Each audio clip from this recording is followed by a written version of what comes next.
Wali Kota Pagar Alam 2003-2013 Jazuli Kuris meninggal dunia, sosok Bapak Pembangunan. Haji Jazuli Kuris merupakan wali kota pertama Kota Pagar Alam sejak ditetapkan sebagai kota otonom pada tahun 2001 lalu. Bahkan beliau juga ditunjuk sebagai penjabat wali kota dari tahun 2001 sampai 2003. Setelah itu, Haji Jazuli Kuris terpilih menjadi wali kota Pagar Alam periode 2003 hingga 2008 bersama pasangan dengan Haji Budiarto yang dipilih oleh anggota DPRD saat itu.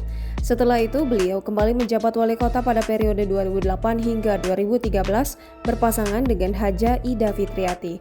Meninggalnya Haji Jazuli Kuris membuat duka mendalam bagi masyarakat Pagar Alam. Pasalnya, Haji Jazuli adalah orang yang bisa membawa Pagar Alam menjadi kota dan sudah banyak pembangunan yang dibuatnya selama menjabat. Bahkan masyarakat Pagar Alam menyebut Haji Jazuli Kuris sebagai bapak pembangunan.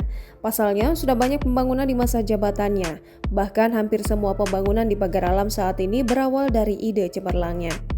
Masyarakat Pagar Alam turut berduka cita dan mendoakan semoga almarhum husnul khotimah, diampuni segala dosa, diterima semua amal kebaikan dan ditempatkan sebaik-baiknya di sisi Allah Subhanahu wa taala, dan keluarga yang ditinggalkan diberi kesabaran.